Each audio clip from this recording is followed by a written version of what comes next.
primeira sessão foi abordada a fundamentação bíblica e judaica do papado. Uma exposição centrada na figura de São Pedro.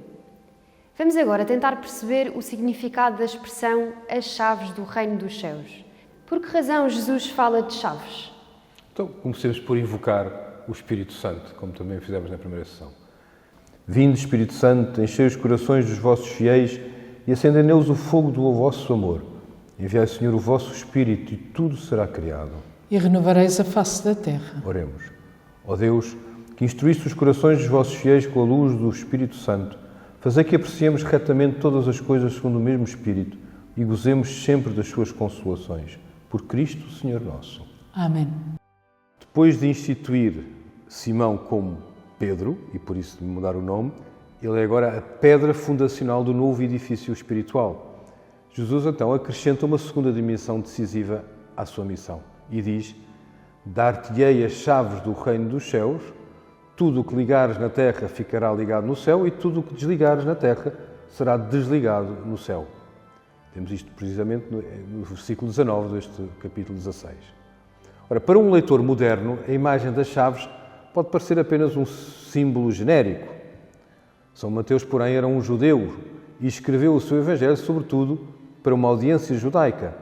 Por isso é especialmente importante compreender o contexto bíblico e social da época de Jesus, pois estas palavras, naquela altura, tinham um significado muito concreto, muito claro e profundamente enraizado na tradição bíblica. Jesus não poderia ter sido mais explícito, se quisermos. Durante séculos, Israel aguardara o Messias prometido, o descendente do rei David, aquele a quem Deus tinha assegurado um reino eterno. Promessa feita a David, narrada no segundo livro de Samuel, no capítulo 7, era bem conhecida. O trono do seu reino permaneceria para sempre e o seu filho edificaria um templo ao nome do Senhor. Ao falar do reino e das suas chaves, Jesus coloca-se claramente nessa linha. Ele apresenta-se como o filho de David, esperado, o rei messiânico do reino definitivo. É nesse contexto que Pedro recebe as chaves. Ele não é o rei, porque o reino pertence a Cristo. Pedro recebe uma função diferente, a de administrador. É aquele a quem o rei confia a governação visível do seu reino na terra.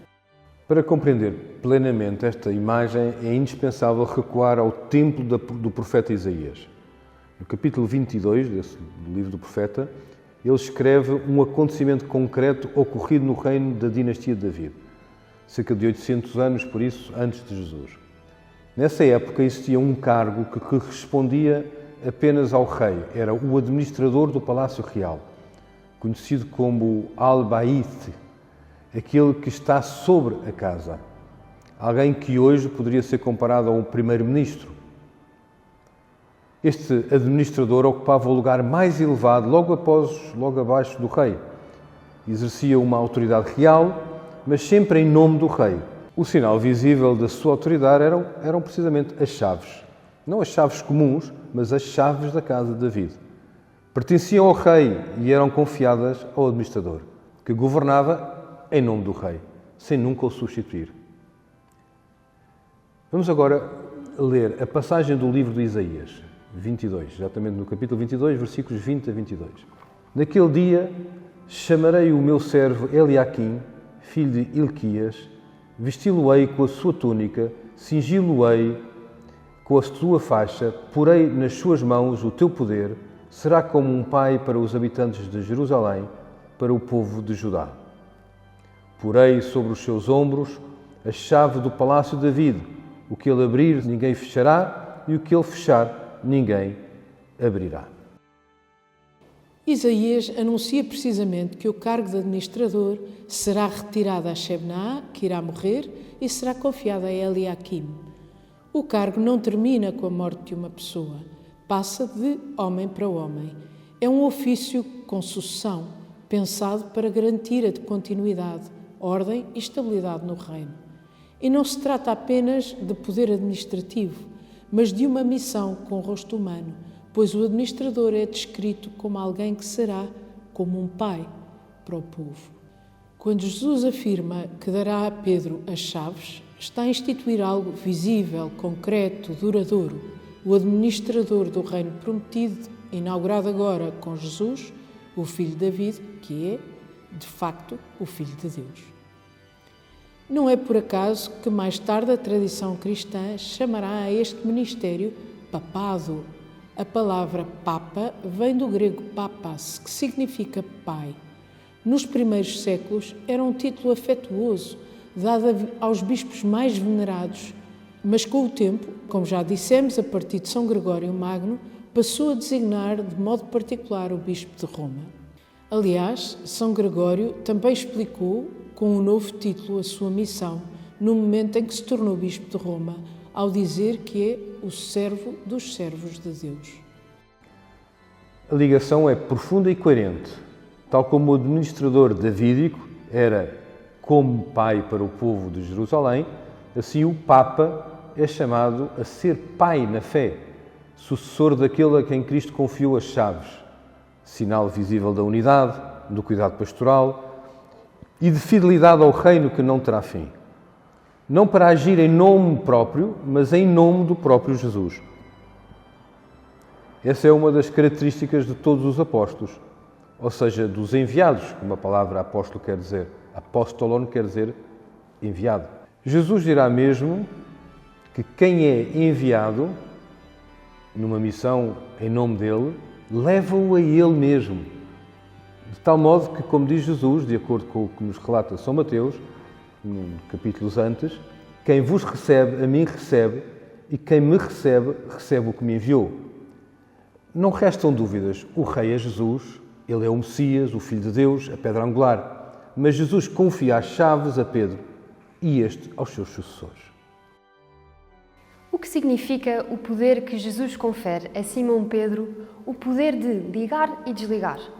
Depois de confiar a Pedro as chaves do reino, Jesus ainda acrescenta outras palavras, que aprofundam ainda mais o alcance da missão que dá a Pedro. Tudo o que ligares na terra ficará ligado no céu e tudo o que desligares na terra será desligado no céu. Também aqui, para um ouvinte moderno, esta é mais uma expressão que pode soar enigmática, mas tinha um significado também muito concreto. A autoridade de ligar ou desligar era bem conhecida no mundo judaico, no tempo de Jesus, e estava tradicionalmente associada aos sacerdotes do templo, aos escribas ou então aos fariseus, se tinham alguma missão de autoridade. Tratava-se de poder interpretar a lei, de declarar o que era permitido ou proibido, de decidir quem podia ou não fazer parte da comunidade. Ao usar esta linguagem, Jesus não fala de modo vago ou simbólico. Ele usa uma expressão técnica do judaísmo do seu tempo, e aplica-a diretamente a Pedro, depois de ter dito que ele ficava com o poder das chaves. Concede-lhe assim a autoridade para ensinar, interpretar as Escrituras e guiar o povo de Deus na fidelidade à vontade divina. O que São Pedro decide na terra, no exercício legítimo desta missão, é ratificado no céu. Mais adiante, no Evangelho segundo São Mateus, Jesus estende este poder aos outros apóstolos. Depois de falar da correção fraterna e da vida comunitária, declara: tudo o que ligardes na terra será ligado no céu e tudo o que desligardes na terra será desligado no céu, em São Mateus 18:18. Isto mostra que a autoridade pastoral e doutrinal não pertence apenas a Pedro, mas a todo o colégio apostólico. Todos recebem o poder de ligar e desligar. Todos participam na missão de ensinar, discernir e governar. No entanto, há uma diferença decisiva. Só a São Pedro são confiadas as chaves e só a ele Jesus chama pedra, sobre a qual edifica a sua Igreja. É precisamente aqui que se funda a compreensão católica da autoridade da Igreja. A Igreja é governada pelo colégio dos bispos, os sucessores dos apóstolos, mas estes sempre em comunhão com o sucessor de Pedro, ou seja, com o Papa. Pedro é reconstituído como princípio visível de unidade. Os outros apóstolos recebem verdadeira autoridade, mas esta só permanece plenamente fiel à vontade de Cristo quando vivida em comunhão com aquele a quem ele confiou as chaves. Desta forma, as palavras de Jesus, ligar e desligar, revelam-se não como um privilégio pessoal, mas como um serviço à verdade, à unidade e também à fidelidade da Igreja ao seu Senhor, através da história. Mas parece que Pedro não se comporta à altura da missão confiada por Jesus. A sua fragilidade revela-se em momentos cruciais, ao ponto de negar Jesus. No entanto, acaba por receber a autoridade sobre os outros apóstolos. Podemos, de algum modo, ver que as palavras que Jesus dirá a Pedro na última ceia, e que nos são relatadas no Evangelho de São Lucas, correspondem a esta missão de Pedro. Simão, Simão, eis que Satanás pediu insistentemente para vos peneirar como trigo. Eu, porém, orei por ti, a fim de que a tua fé não desfaleça. Quando, porém, te converteres, confirma os teus irmãos na fé. Jesus confere a Pedro a missão de confirmar os seus irmãos na fé. Podemos entender aqui como estando a referir-se a todos os que viriam a acreditar, mas também está aqui incluído claramente a missão de confirmar os outros irmãos, os apóstolos.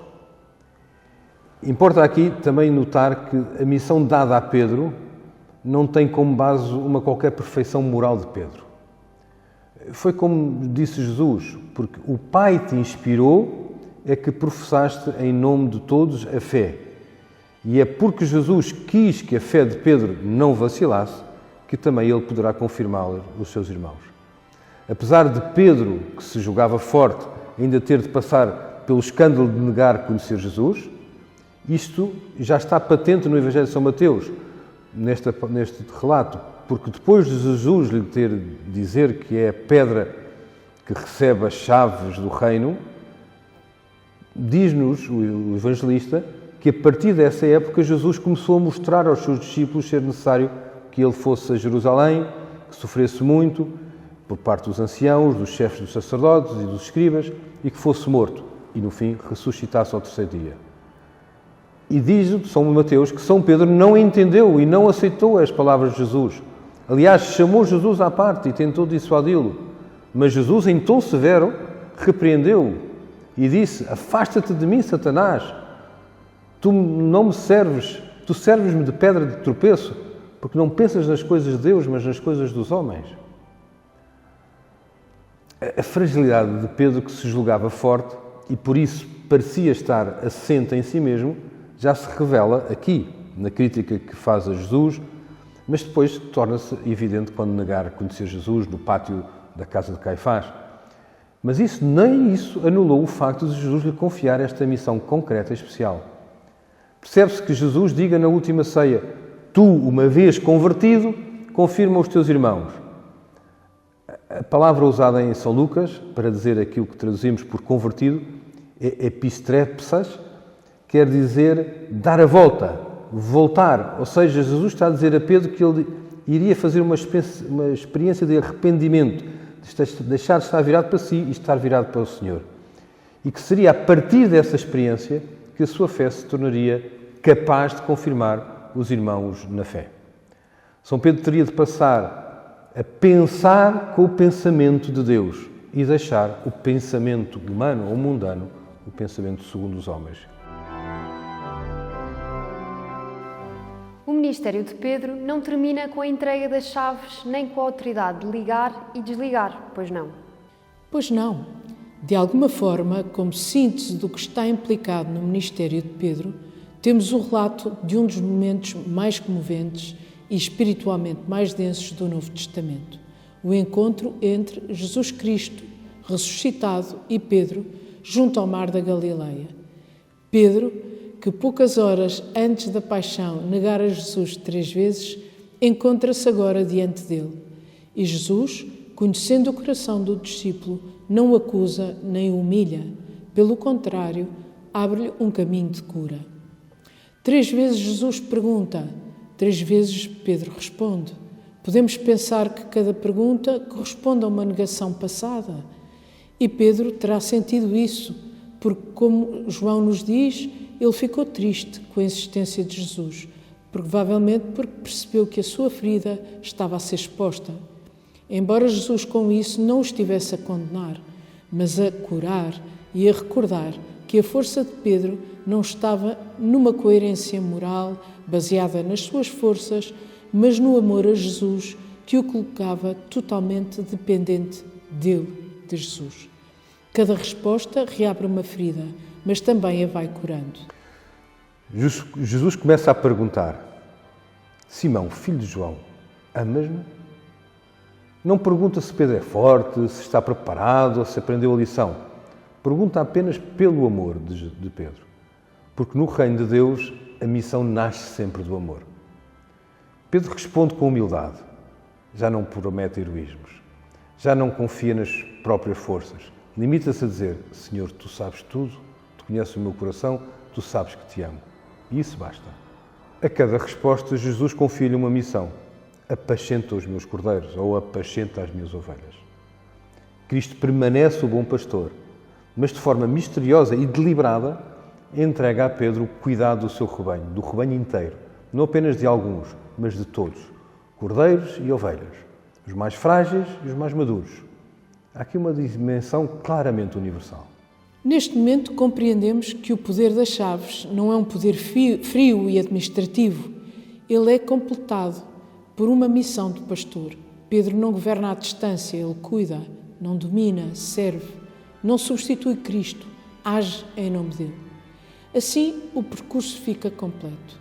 Pedro confessa a fé, é constituído pedra, recebe as chaves, recebe a autoridade, faz a experiência da fragilidade e converte-se. E, finalmente, recebe o rebanho. O ministério de São Pedro nasce da fé, passa pela autoridade, mas encontra o seu coração no amor. É um ministério que não ignora a fragilidade humana, mas que é precisamente construído sobre ela, curado pela misericórdia de Cristo. No dia 22 de fevereiro, a Igreja celebra a festa da cadeira de São Pedro. Porquê? É uma tradição muito antiga, testemunhada em Roma desde o século IV, e com esta celebração a Igreja dá graças a Deus pela missão confiada ao apóstolo Pedro e aos seus sucessores. Reconhece a importância desta missão. Literalmente, a cátedra é o assento ou a cadeira do bispo colocada na Igreja Mãe da Diocese, que por isso mesmo se chama catedral. Mas o seu significado é muito mais profundo. Ela simboliza a autoridade de ensinar, ou seja, o magistério confiado por Cristo àqueles que sucedem aos apóstolos. Quando um bispo toma posse da sua diocese, senta-se na sua cátedra, na cadeira como mestre e pastor, para guiar os fiéis na fé, na esperança e na caridade. Esta imagem tem raízes claramente judaicas. No mundo judaico, a autoridade de ensinar estava ligada ao ato de se sentar na cadeira do mestre. O próprio Jesus faz referência direta a esta tradição quando diz: os escribas e fariseus sentaram-se na cadeira de Moisés.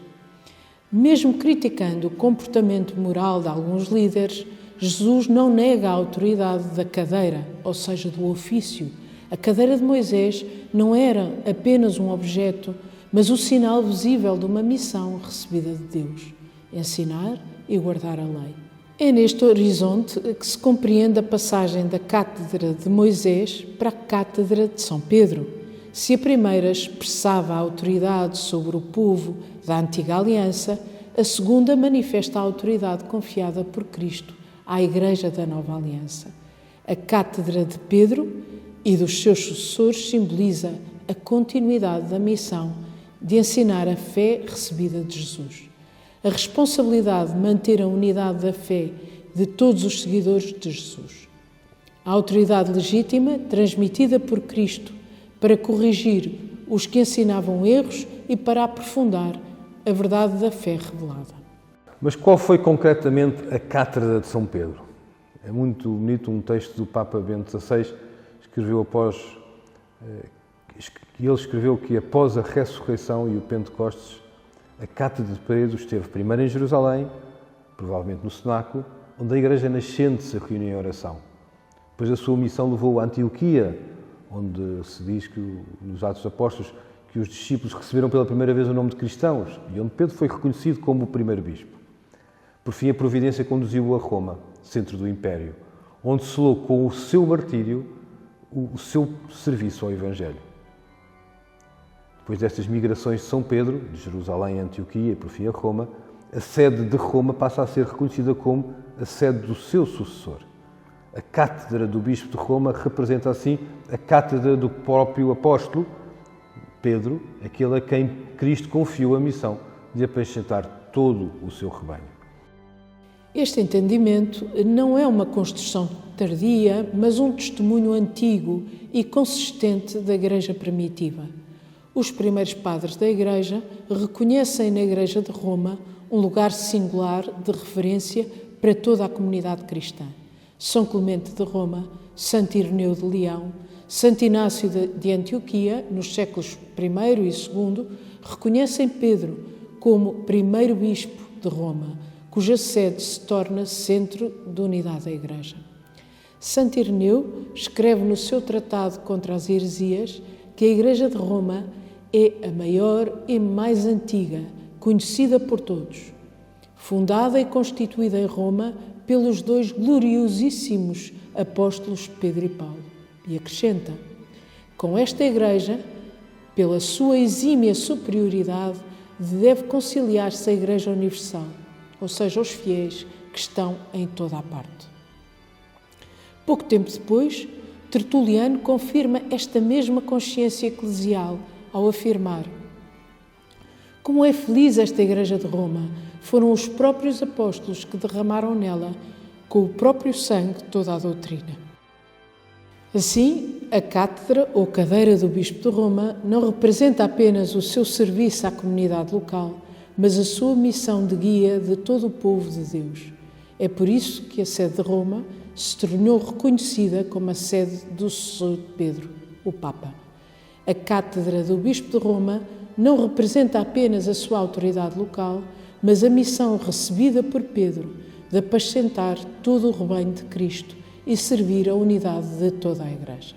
Celebrar a cátedra de São Pedro significa, assim, reconhecer um sinal visível do cuidado de Deus pela sua Igreja, uma autoridade que não domina, mas serve, que não se impõe, mas guarda fielmente a verdade recebida, que existe para manter unido todo o povo de Deus no caminho da salvação. Esta é a missão de São Pedro, é a festa da Cátedra de São Pedro. Terminamos assim esta minissérie, 2 episódios, sobre as raízes judaicas do papado. O Papa é o sucessor de Pedro, um judeu que reconhece, noutro judeu, Jesus, o próprio Deus. E Jesus escolhe esse apóstolo como fundamento, pedra da Igreja. Agradeço ao Padre Duarte da Cunha e à Teresa Alves este curso sobre a origem do Pontificado de Roma, para e passo da fundamentação bíblica. São Pedro, rogai por nós.